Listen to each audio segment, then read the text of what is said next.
The following program is being brought to you on the Voice America Business Channel. For more information about our network and to check out additional show hosts and topics of interest, please visit voiceamericabusiness.com.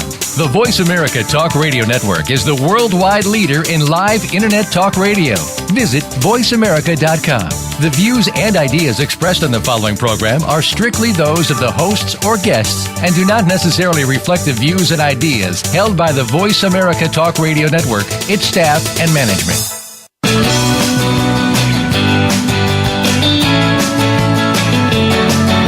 In the past few years, we've heard the term free agents and been told we would all need to become one in order to succeed. The recent economic structures have helped to promote this concept as reality. Where do we get the tools to take control of our career path in the present and future? Welcome to The Career Confidant with your host, Marie Zimenoff. Marie and her guest experts are here to provide you with the tools you need to move forward and achieve your career goals. Now, here is Marie Zimenoff. Hello, and welcome to The Career Confidant. Today we are going to talk about another great topic in career development, or today more specifically in leadership development. And this is a topic that I enjoy, leadership, and the work that we're going to be talking about today is a book called The Work of Leaders. And really, it does a wonderful job of putting the DISC profile, which I used to not be that great of a fan of, but they've revamped it and put in some new language, and it's really quite nice.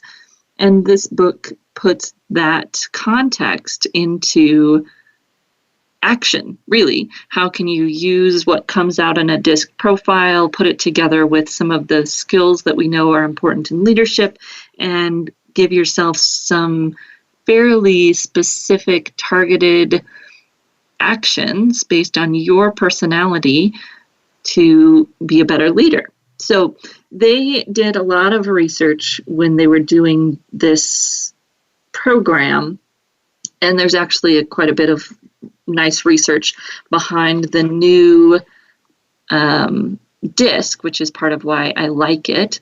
They did a little bit of work there, and it gives some better wording, some more, I think, more positive wording that people can embrace.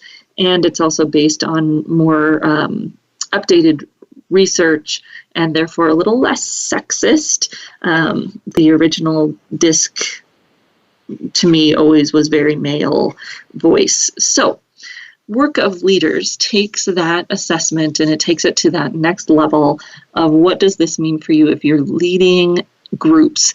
So they broke it down into the DISC, which is for individual contributors, and I'm not remember the fancy name, and then a management report. So that's for people working with individual contributors or direct reports, and how they have that kind of one-to-one relationship. And then Work of Leaders is the one-to-many. So if you're leading an organization, what are those key skill sets, and how does your personality play into that? And how does your personality play into these skill sets? So the skill sets are, and they're broken down into 3 sets of 3, which is brilliant, of course, because we know the power of the number 3. The global 3 categories being vision, alignment, and execution. So as a leader, what's your ability to set the vision for your organization or your sub-organization? What's your skill set in getting alignment from the people within that organization to that vision? And then what's your ability to execute or lead execution of those items that are happening? And again, pretty solid research behind this, and it makes good sense. It's common sense, which is wonderful. So we're going to talk through some of these elements today, ways that you can use this information for yourself and move it forward to be a better leader. Now, although those ideas apply to the kind of one-to-many leadership opportunity, there are really things that you can get better at no matter where you are in an organization, and that can help your career, especially if you're looking at wanting to move up into management or leadership. So let's talk a little bit about vision. Vision is something that I think people consider to be almost natural. You're a visionary or you're not. And thankfully, these skill sets help us put this together, that that's not true. You are not a visionary or not. And, there's some of that outdated view of leadership that the people at top set the vision. This book calls it the myth of the mountaintop, right? That the ability to set a vision is innate, that it's an independent activity done by a lone genius, again, that you're a visionary or you're not, that it's magical, that it's something that is hard to learn how to do or undefinable, and the vision is delivered on high, from high. So let's think about vision a little bit differently. That visioning, like anything else, is something that anybody can learn how to do. That the best vision really is collective, driven by input from the organization and people that have a stakehold in that organization. That it's not mythical. In fact, it can be understood, and that leaders at all levels create vision. So thinking about vision differently. And it used to be a consultant's job, right, to come in and help you set a vision for your organization. That consultant really was leading process, not necessarily bringing in some mythical wisdom that your organization or your organization's leaders didn't have.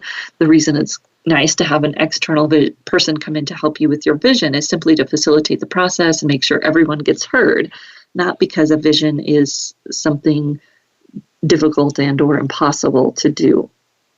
Of course, vision is something experienced leaders need to be able to do. With this idea of the new way of visioning, right? The modern view of visioning, collective, collaborative visioning. And, it's interesting because people are usually tagged as people without vision or people with vision, people that can set a vision or people that can't. And really, we can all learn how to do that. And the data in this book says that if you're able to do this, you're more likely to be rated as a higher level leader. So it is a critical leadership skill that can be learned. One of the reasons that it's important, of course, is it's kind of like Simon Sinek's start with why, right? Your vision is that why. It's that connection to where you're going and why, how you're going to get, not how you're going to get there necessarily, but what's important about getting there. And that makes it differentiating. So your vision for your organization or even your vision for yourself. And oftentimes when we talk about branding and we start talking about goals, people get confused, isn't branding, who I am and how I offer value? Yes, but part of who you are, part of your professional definition is your goals. And if people know where you're headed or not, and the vision of a company, of course, is the same. It differentiates them, that why piece of it, and that people can get on board with the future picture that the organization is creating.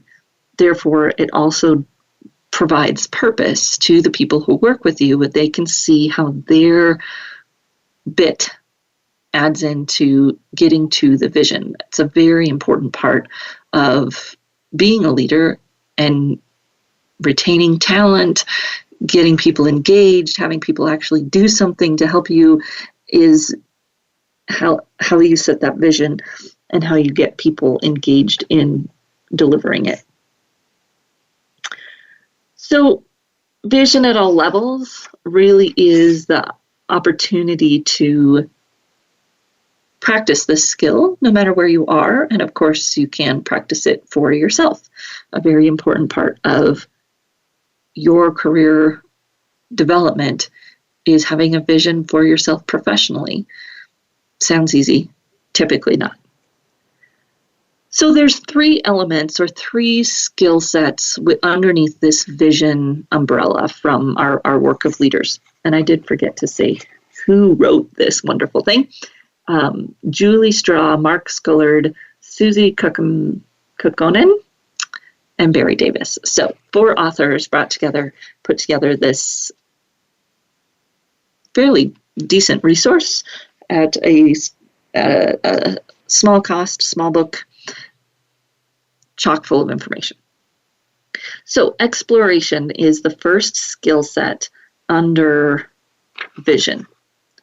And interestingly, as we practice the skill as parents, how are we at cultivating opportunity and giving up control to let our little ones explore? Same thing comes into play for leaders.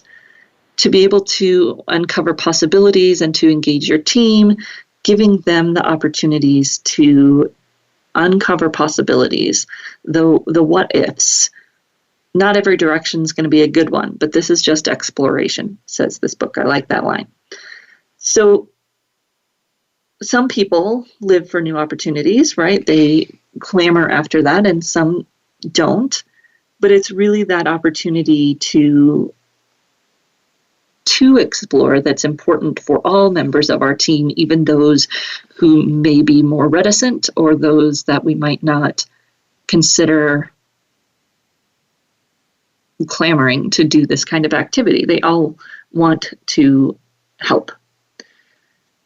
So when we're thinking about exploration for leaders, it's the ability to stay open, remain open, wait for the decisions to be made later, allow people opportunities to explore and to brainstorm. And this is challenging for especially driving type of leaders who want to get to a decision and move quickly and get it done. This is also challenging sometimes for people who are very detail-oriented and they get overwhelmed by all the brainstorm. And it may not be a natural skill for them. Drivers like to brainstorm, but they typically want to cut it short and get something done. People who need closure, who like for things to be decided, may struggle with this. So it's a challenge to you as a leader to practice this skill for remaining open. So setting time aside for exploration, for you, for your team, is especially important for your career. Give yourself an opportunity to think about possibilities, to explore possibilities, to read and dive into resources, which I think sometimes we struggle with. Give yourself that opportunity. We're going to take a short break, and when we come back, we're going to continue talking about vision and how you can improve your vision as a leader, no matter where you are in your career. We'll be right back in just a few minutes.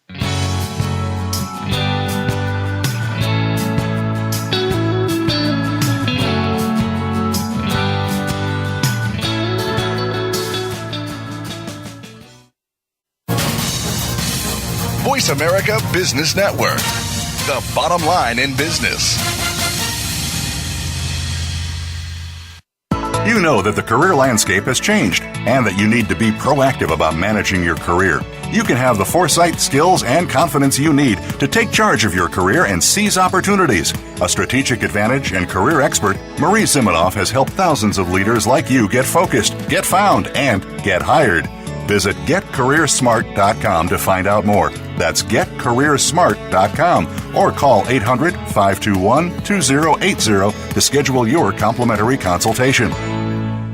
Each week, Larry Sternberg joins Dr. Kim Turnage to explore management issues from culture to discipline in Managing to Make a Difference. Join Talent Plus for 60 minutes of dynamic conversation, including real-life management examples helping you manage teams across the globe. This series airs on Voice America, the business channel, Thursdays at 5 p.m. Eastern, 2 p.m. Pacific.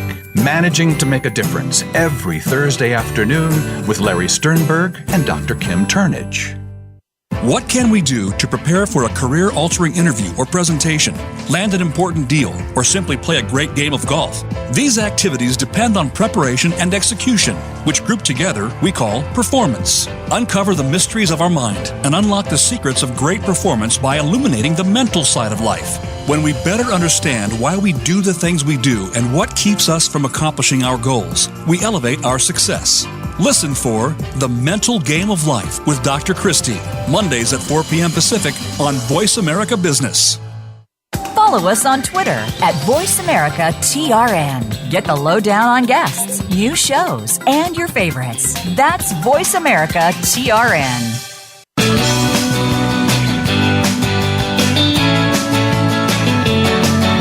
You are tuned in to The Career Confidant with Marie Zimenoff.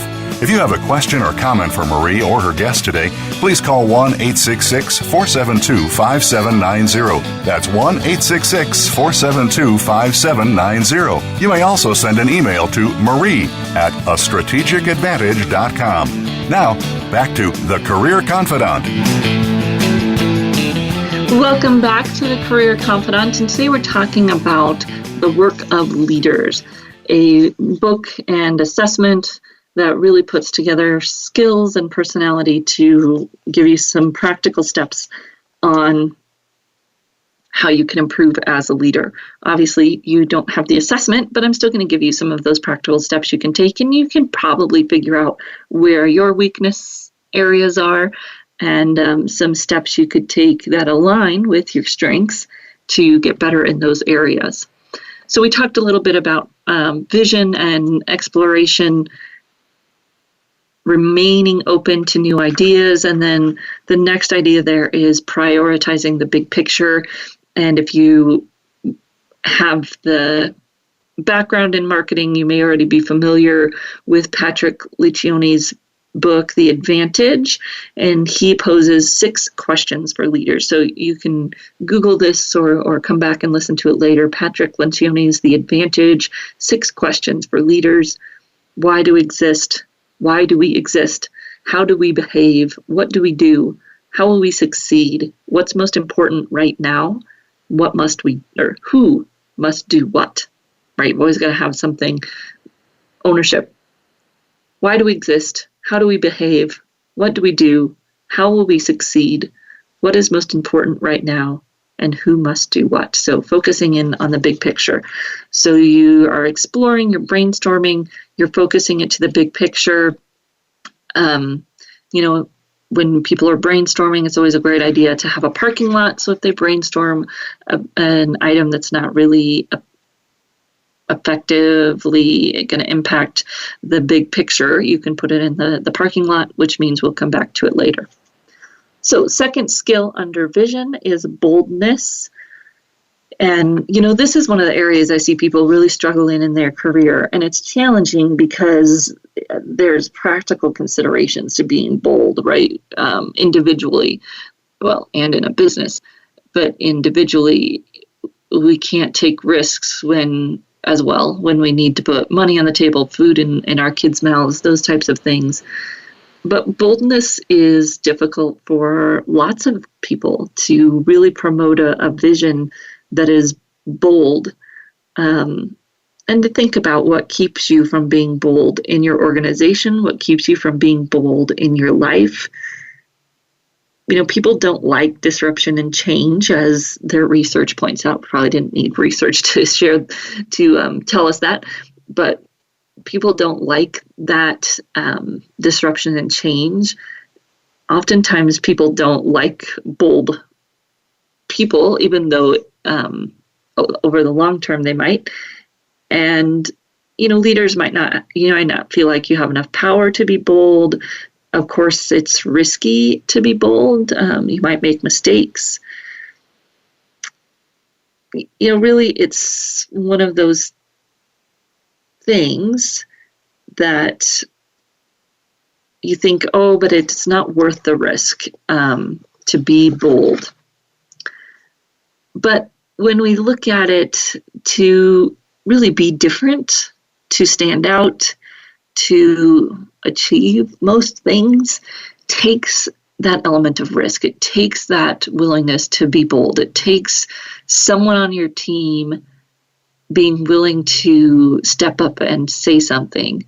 And if we as leaders aren't demonstrating that, we're probably hampering our ability to get any boldness from our team members, which is a bad thing, right? You're not going to get innovation. You're not going to get good differentiating results if you are not being bold. So boldness, first skill set there is adventure. So how can you work a spirit of adventure into your leadership? Thinking about, what would happen if you did it differently? What's the worst thing that could happen? That's a great coaching question. Love that. What are you afraid to do? That's probably the thing you should do. Thinking about being adventurous in your work. And that you're not being bold on your own. You are instilling that skill in your team. You're demonstrating it for your team. You're bringing them along with you in the adventure. And you might think of little ways you can be more adventurous in your life before you bring it into work. Or it may work for you to start at work and then work at the other direction. But practicing taking a little bit more risk may pay off huge. Of course, it has the opportunity to bring some failure along with it, but it takes you away from that status quo. And we all know that if you are status quo today, you're falling behind. It really, to get ahead, to make a difference, to stand out, to achieve your personal or company goals, you have to be forward, adventurous, a little bit of risk-taking, because status quo isn't good enough anymore with how fast things are moving. And we always wanted to take calculated risks and be smart about it. But it's practicing doing that. And I love the idea of being more adventurous than, necessarily, let's take some risks, but let's be a little bit more adventurous and have a more adventurous vision, and maybe even more adventurous ways of coming to conclusions. Boldness is also speaking out, and this is one of the things that I work with my mid-level or first-level managers a lot. Taking that chance to speak out and speak your mind is difficult. And it can be more difficult in different situations.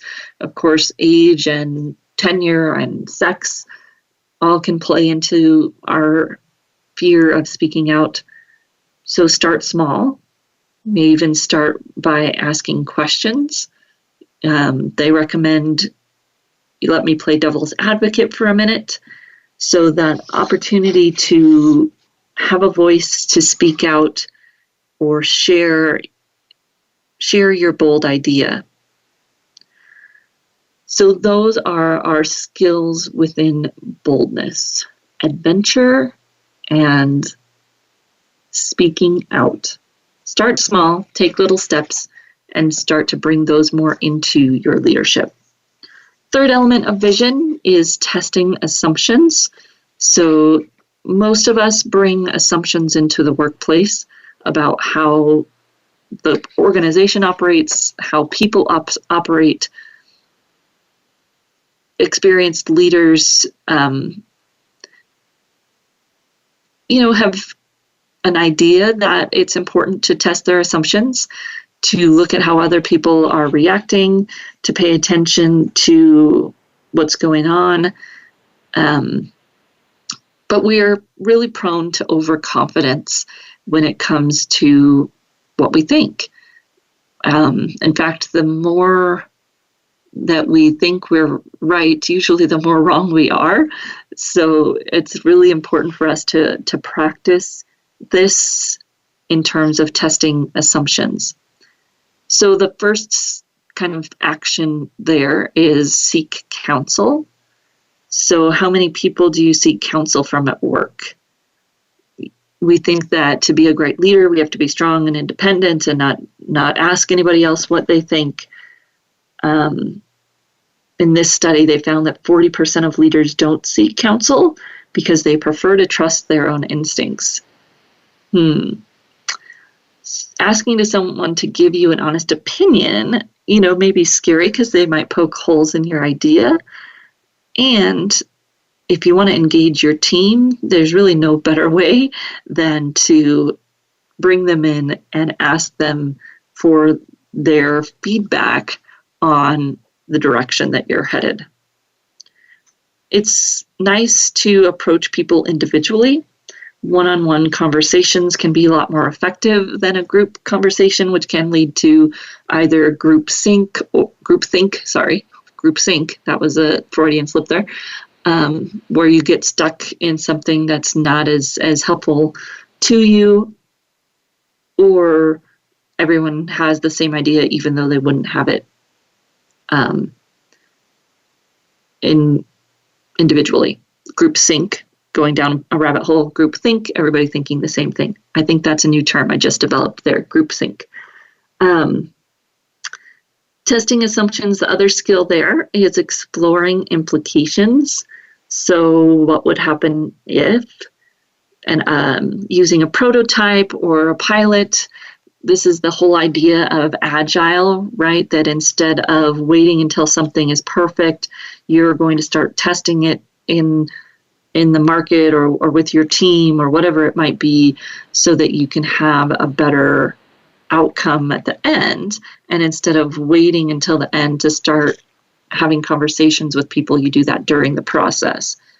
And all of these things do a wonderful job of also building engagement. So when we think about building a vision, we're talking about those three skill areas, kind of cultivating an opportunity for exploration, big picture, brainstorming, being bold and welcoming that opportunity for adventure, and speaking up about our good ideas, and then testing assumption, really getting counsel, talking to others, and not being afraid to pilot our ideas as we go along. So the second skill set is alignment, and this is really our ability to get the team on board. How are you going to get people all moving towards the same vision? Hard part with this, of course, is that it takes action, it takes relationships, but it actually conserves time and energy in the long run. It's that opportunity for your team to ask questions and get on board and maybe even move into some of that last part of the visioning that we were looking at. And of course, it unites and excites people around the vision when we're doing alignment. Clarity is our first step there. So are you being clear on what the vision looks like? Are you getting people engaged in helping you clarify? So our steps there, the explaining rationale. So how does someone get there? How did you get to where you are? How did you get to the decision that was made? And hopefully part of that explaining of rationale includes the feedback that you got from your team. The other piece of that is in alignment is structuring messages. So they recommend, and most people do this today when you're writing an email, is to start by finding your headline. What is the point you're trying to make? It should be simple. Then nail down your talking points so that people have a good idea of what you're actually trying to get across. So you've got your headline, you've got your talking points, almost like that, grade school, or not grade school, probably college or maybe high school essay, where you had the thesis statement and then your 3 supporting points. If you can't do that with a message you're trying to get across, it's probably too much. Boil it down to that 5-point essay, thesis, 3 talking points, and a conclusion. When we come right back, we're going to talk more about alignment and move into execution. We'll be right back in just a few minutes.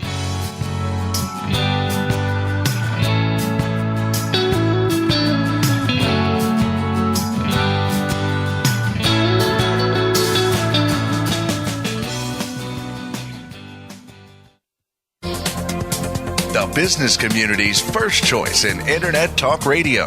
Voice America Business Network. You know that the career landscape has changed and that you need to be proactive about managing your career.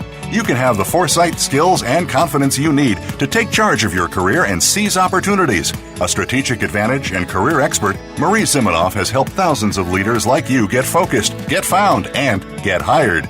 Visit getcareersmart.com to find out more. That's getcareersmart.com or call 800-521-2080 to schedule your complimentary consultation.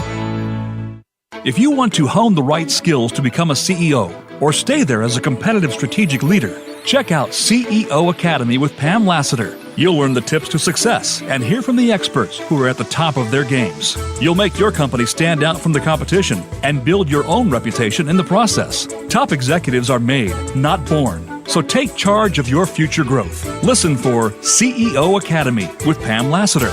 Wednesdays at 9 a.m. Eastern, 6 Pacific on Voice America Business.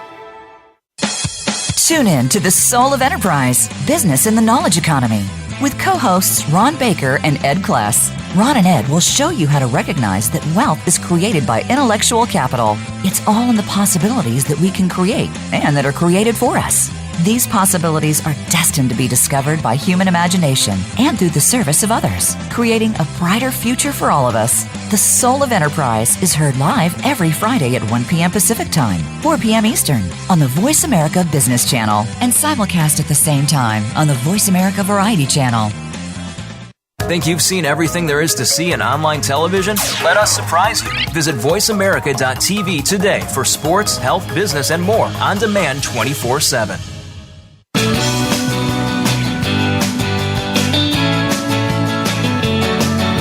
You are tuned in to The Career Confidant with Marie Zimenoff. If you have a question or comment for Marie or her guest today, please call 1-866-472-5790. That's 1-866-472-5790. You may also send an email to marie@astrategicadvantage.com. Now, back to The Career Confidant. Welcome back to The Career Confidant, and today we're talking about the work of leaders and the 3 skill sets and then some actions that you can take aligned with those skill sets to be a better leader. So we've talked through vision, and now we're talking through alignment and getting clarity around the vision, helping people understand the rationale for how you got there. And then we're going to talk about dialogue. There is a great book that I used during my counseling training called From Debate to Dialogue. This book talks about the 5th discipline, which talks about the difference between discussion and dialogue. The dialogue really is the exchanging of perspectives and creating an atmosphere where people really feel like you are listening. And it's interesting when you look at why people leave their job or what they're really looking for at work. The superficial of pay always comes up. We want to get paid well. But when you dig deeper, most of the time, it's the relationship with the manager or the team that causes people to leave. And the most specific reason that people aren't happy with their manager or team is that they don't feel like they're really being heard or considered, that they don't have an opinion, that they're not asked for their input. What an easy thing to do as a leader, right? It sounds easy. I guess it's not as easy as we think. It's simple. Doing it and doing it well is harder. So it really takes the initial effort. I think even if you don't always do it right, if you continue to make the effort, people see that you're trying. You don't have to do what people suggest. I think that's the other myth around getting people's feedback or listening to their opinions. You don't have to agree with people. A lot of it is simple acknowledging what you heard from them, acknowledging that what they said has value, even if you don't agree with it or perhaps can't implement it. It's patience. It's letting people talk. It's being receptive. So, some of the quotes in here that they have, he asks for input and feedback, but doesn't really consider it. She doesn't seem to feel the opinions of others are important. When people say that about you, it's hard for us to look at ourselves and think that. But I'm sure at any one point, any of us have been that person. How often are you that person, and how can you work to make it better? Right? It's the tone of your voice and your body language that you can be open to their ideas. Don't try to counter what someone else says. I was just having a discussion with someone, and I'm realizing that I was doing a lot of these things wrong, right? We do it every day, especially when we're not thinking about it or when we're in a hurry. This tends to be my Achilles heel. Being receptive involves emotion.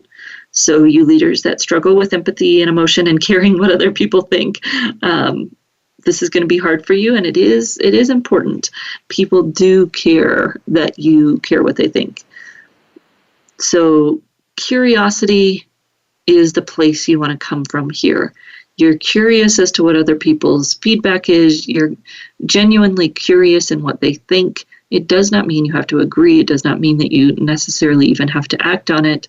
But you're genuinely curious because they're important as a person. They're an important part of your team. And you're going to take that into account as you move forward. You value their input. That's where you're coming from. Inspiration. So this is our last skill under alignment. And I have to tell you that if you've listened to the show a bit, you probably know that I'm an introvert. I'm not the person who's going to get up on stage and wow you with their entertaining theatrics, maybe not someone you would consider a quote-unquote dynamic speaker. And so when I did a 360 a while ago, and inspiring came up as one of the things people said about me, I was a little taken aback because I guess my definition of inspiring was much more extroverted than I am. However, there are some key skills for being inspiring that I think have happened for me simply because I've had the opportunity to be passionate about what I was doing. And part of being inspiring is being expressive. So when you're passionate about what you're doing, it's much easier to be expressive, even if you are an introvert. Sharing excitement and enthusiasm happens for you extroverts much more easily than for some of us who don't have that skill at the tip of our tongue, at the heart on our sleeve.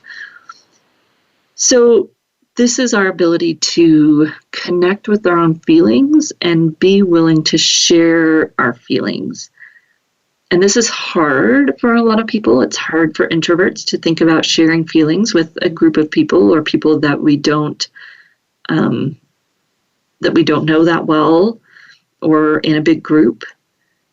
The important thing here is that it has to be authentic and real, that emotion, that where we're coming from. And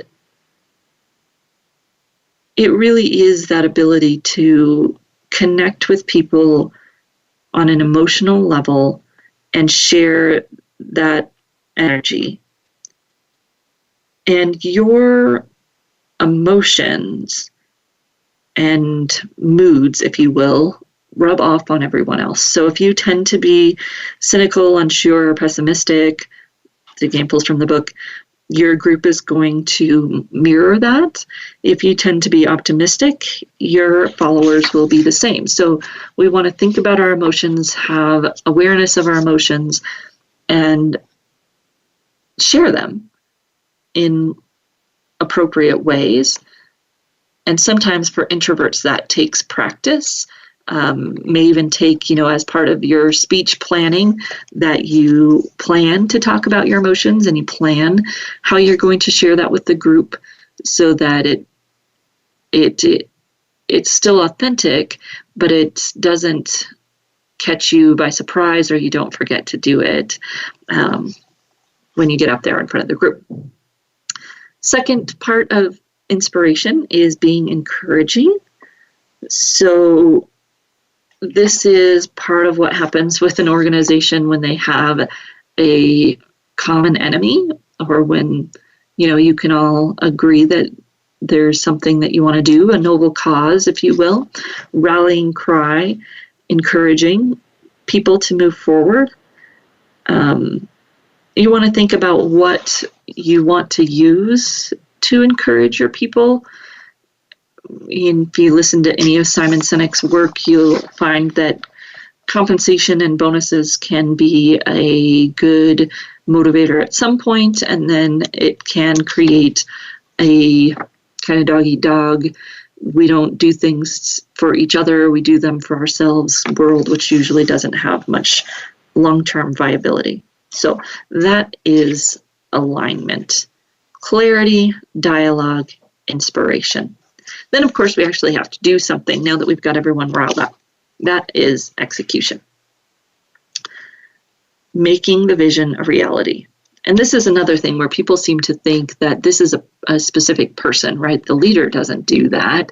The underlings do this. Or that if I'm good at execution, it means I'll never be a leader. Neither of those things are true. When you are executing something, you need a champion, and this goes through some of the definitions of a champion: a defender of time, right? Making sure that people spend time on what needs to get done, a proponent of a better structure, an advocate for the work and workers, praising, giving feedback, celebrating, a lobbyist for adequate resources and support, a booster who provides momentum, drive, and resources. So this is often the leader's job, is to take on this champion role. It may not be you as the leader, it may be your manager below you, but someone's got to have this champion role where they're defending time, creating better structure, advocating for the workers, lobbying for resources, and boosting momentum and drive. Championing is your sign of commitment. It's one of those things you learn in a volunteer organization for sure, that if someone isn't a champion, they're not committed to it. Champions assure the development of concrete strategies. So for those of us who pride ourselves on being visionaries, this requires us to flex that other muscle or get someone involved in helping us flex that other muscle. Because really championing execution gives people that sense of achievement. They want to see something done at the end of the day. You may be more or less hands-on in this champion role, and it's a skill that we need to be able to have. So, action points within that. The first, under momentum, is being driven. This is something that comes naturally more to others than some of us. Being pushing can be uncomfortable with some people. And if we're going to drive execution, we're going to have to work on being driven. So some skill sets for that. It doesn't have to be stressful. It doesn't have to be, that you're stressing people out. Leading from the front. So being that person who is pushing themselves to commit to deadlines and get things done. Commit to external deadlines that can help you keep your drive. Beware of how much time you take between meetings on a project. So it's always my goal to set regular meetings when I'm doing something, because I know that that pushes me to action to meet that goal and not let down the other people that will be in that meeting. The other skill under momentum is initiating action. So sometimes more difficult for those of us who are introverted or more detail-oriented and want all the facts before we initiate that action.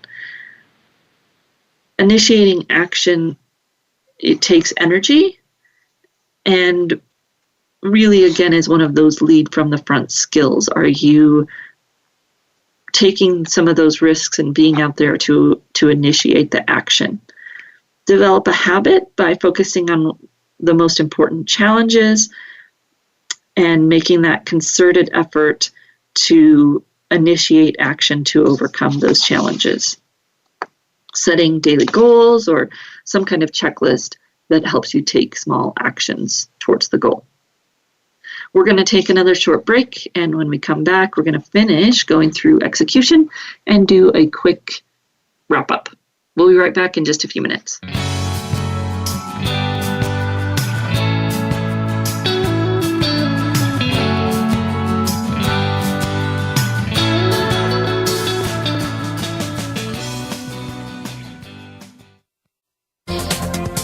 The business community's first choice in Internet Talk Radio.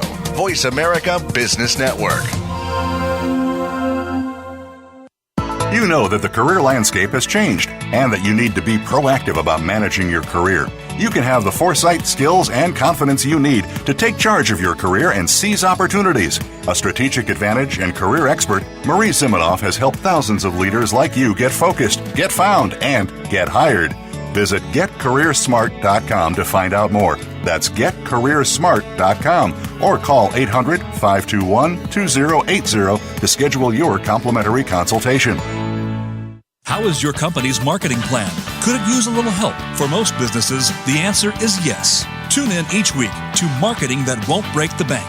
Host Janet Kunst and her guests will show you how and where to bring your marketing to the next level.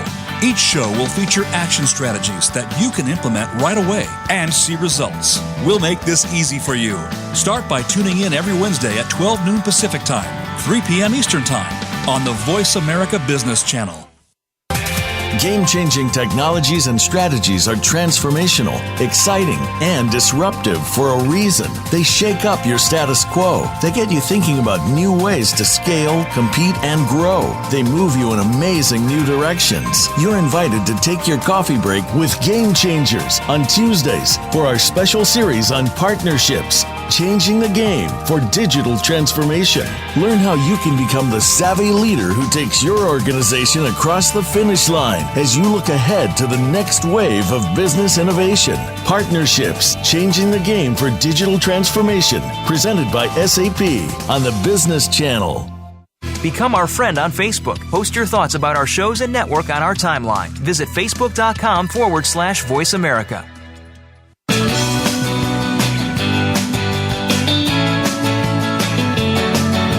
You are tuned in to The Career Confidant with Marie Zimenoff. If you have a question or comment for Marie or her guest today, please call 1-866-472-5790. That's 1-866-472-5790. You may also send an email to marie@astrategicadvantage.com. Now, back to The Career Confidant. Welcome back, and today we're talking about key skills to be a leader from the Work of Leaders book, referencing the DISC assessment, and then it puts it together with a skills assessment, a great product I found that would be helpful in your business, but also a good book for you as an individual leader or individual contributor wanting to take better control of their career. So, the Work of Leaders. Execution, we were talking about momentum and the skills needed to get things started, initiating action. Second skill under that is structure. This is a hard one for some of us who are more big picture people. So you are thinking about how can you bring structure to the process. So providing a plan, how are people going to get there? What does that look like? Do you have to draw up every detail? It depends, right? It depends on what your team needs. Does your team need all the details? Do you have someone else on your team that could help you put together all the details?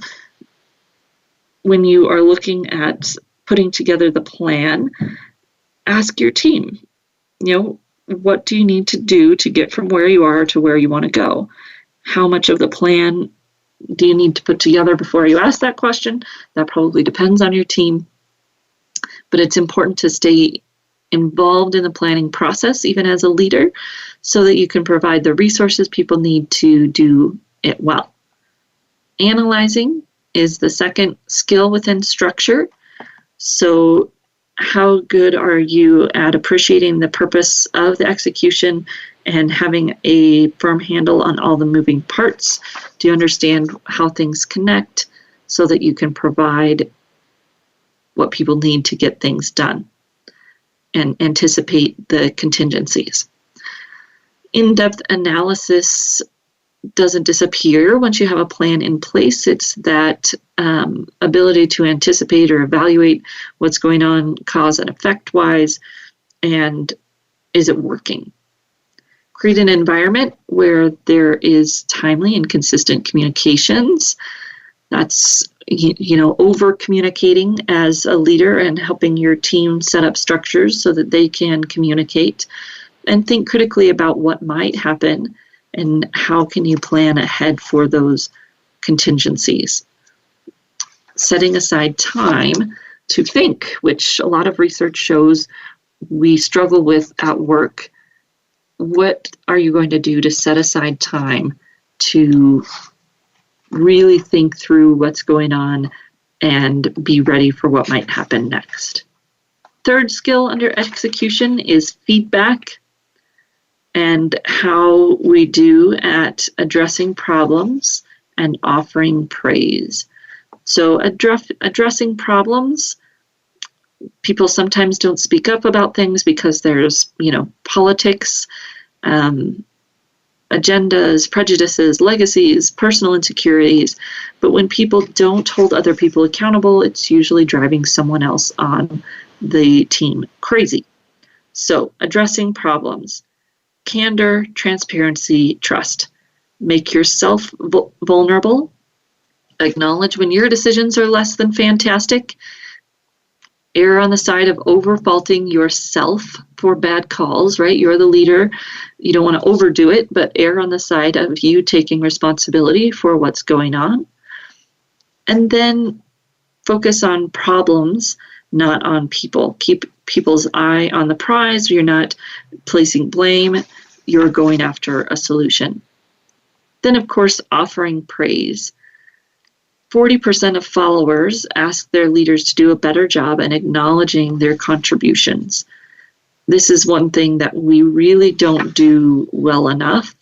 So find some time to make a conscious effort in celebrating milestones and building recognition opportunities into your plans.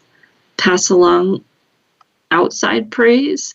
If someone tells you that they think people are doing a good job, pass that along, and make sure your praise is genuine, and in general offer that praise in a way that fits the person that you're giving it to. So you'll learn with your team, people that do like external or public praise, people that don't like that public praise.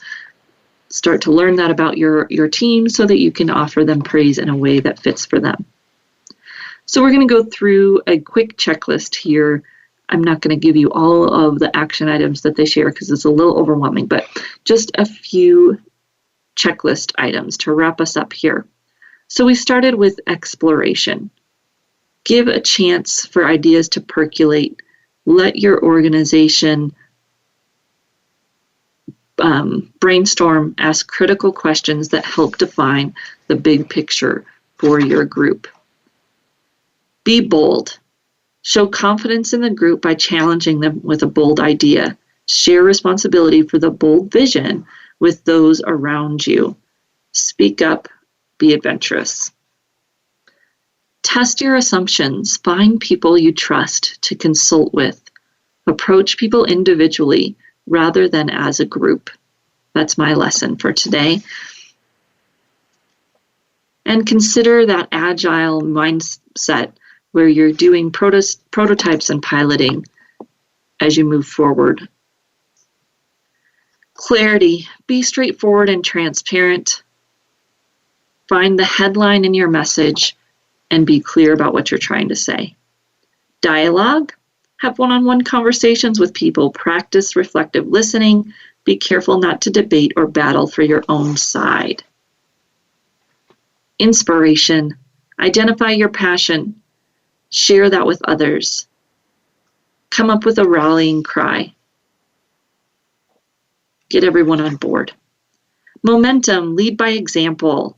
Commit to your deadlines. Reduce time between meetings. Structure. Involve people who will be doing the work in the planning process.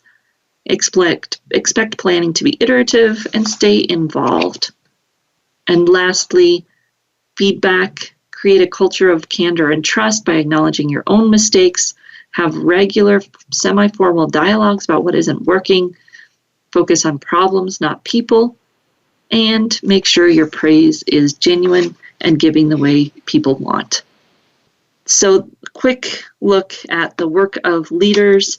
Great resource. If you found help in that, you might go check it out. And you'll always find us back here again next week on the Career Confidant. And we look forward to seeing you next week.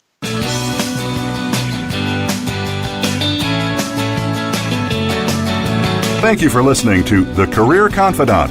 Marie Zimenoff will return again with another terrific guest next Monday at 6 p.m. Eastern Time, 3 p.m. Pacific on the Voice America Business Channel. Be sure to join us then.